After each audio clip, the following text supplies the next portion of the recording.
என் அன்பான செல்லங்களா, ஒவ்வொரு முறையும் இந்த அப்பா ஒரு குறள சொல்லி வாழ்க்கையினுடைய தத்துவத்த சொல்லிக்கிட்டு இருக்கேன். அது நெறைய பேர் பார்த்து ரொம்ப பாராட்டுறீங்க. ரொம்ப சந்தோஷமா இருக்கு. என் பிள்ளைகள் கிட்ட பாராட்டு பெறுறதே ஒரு பெரிய சந்தோஷம். ஏன்னா, இந்த காலத்தில பிள்ளைகள் எல்லாம் அப்பாவ பாராட்டாது. அதனால பிள்ளைகள் அப்பா மட்டும் பிள்ளைகள வந்து மறைமுகமா பாராட்டிட்டு இருக்கும் மனசுக்குள்ள. ஆனா கண்டிப்பாரு. அப்படி கண்டிச்சா தான் அப்பா.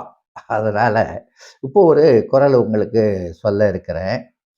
பொதுவாவே நம்மள பத்தி இப்ப நீங்க பாராட்டிட்டீங்கன்னு வந்து புகழ்ந்துட்டீங்க அப்படின்றத இந்த விஷயத்த நான் சொன்னேன் என் செல்லங்களா. இதே இகழ்வரும் உண்டு. என்ன இவரு குரல கேட்டுக்கிட்டு எந்த காலத்து குரலு இதெல்லாம் சொல்றாருன்னு இகழ்வாரும் உண்டு. வாழ்க்கையில கூடப்பா நம்ம செய்ற காரியத்த சில பேரு ரொம்ப பாராட்டுவாங்க. இப்படி செய்ய யாராலும் முடியாது. நீங்க செஞ்சுட்டீங்க, சாதிச்சுட்டீங்க அப்படின்ற மாரி சொல்லுவாங்க.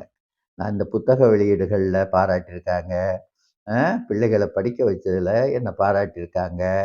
ஆனா சிலது உறவுகள்லயே பாராட்டாங்க. குறையா தான் சொல்லுவாங்க. இகழ்வாங்க. "என்ன உனக்கு என்ன தெரியும்? நீ ஒரு பைத்தியம்" அப்படின்னு கூட சொல்லியிருக்காங்க. ஆனா, இது எல்லாத்தையுமே தாங்கிக்கணும். அதுதான் புகழ்ச்சியும் ரொம்ப இது பண்ணிடக்கூடாது. இகழ்ச்சியையும் நாம ரொம்ப மனம் ஒடிஞ்சிடக்கூடாது. நம்ம பாட்டுக்கு நமக்குன்னு ஒரு ஸ்டைல் இருக்கும். நமக்குன்னு ஒரு வழி இருக்கும். அது மாரி வாழ்ந்துக்கலாம். இப்ப பூமி இருக்குது இல்லையா? அ அத என்னென்ன பண்றாங்க? மம்முட்டிய வச்சு கொத்துறாங்க. ஏர போட்டு உழுவுறாங்க. அப்புறம் அணை கட்டுறாங்க.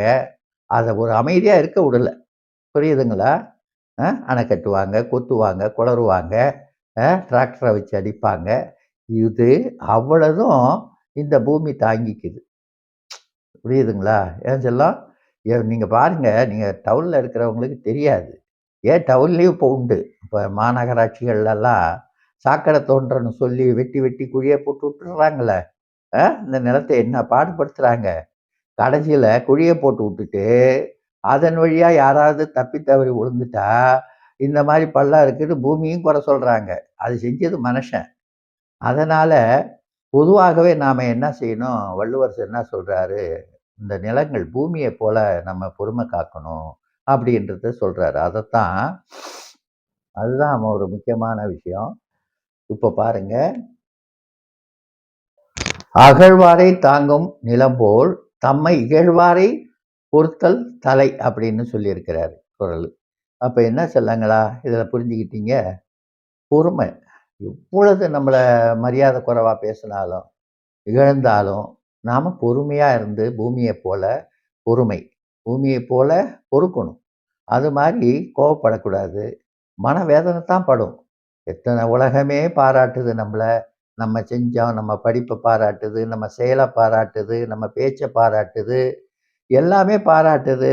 ஆனா வூட்லயோ, இங்கேயோ, தெருவுலயோ நம்மள இகழ்றாங்களே, அ இந்த உறவுகள் இப்படி பண்றாங்களே, அப்படின்ற ஒரு சஞ்சலம் வரும். ஆனாலும் அதுக்கு தான் வள்ளுவர் சொன்னாரு, "அகழ்வாரை தாங்கும் நிலம்போல் தம்மை இகழ்வாரை பொறுத்தல் தலை."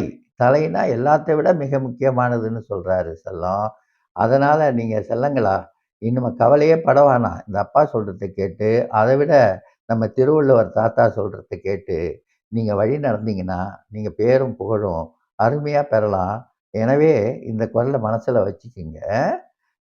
"அகழ்வாரை தாங்கும் நிலம்போல் தம்மை இகழ்வாரை பொறுத்தல் தலை." சரியா கண்ணு? பார்க்கலாம் செல்லங்களா?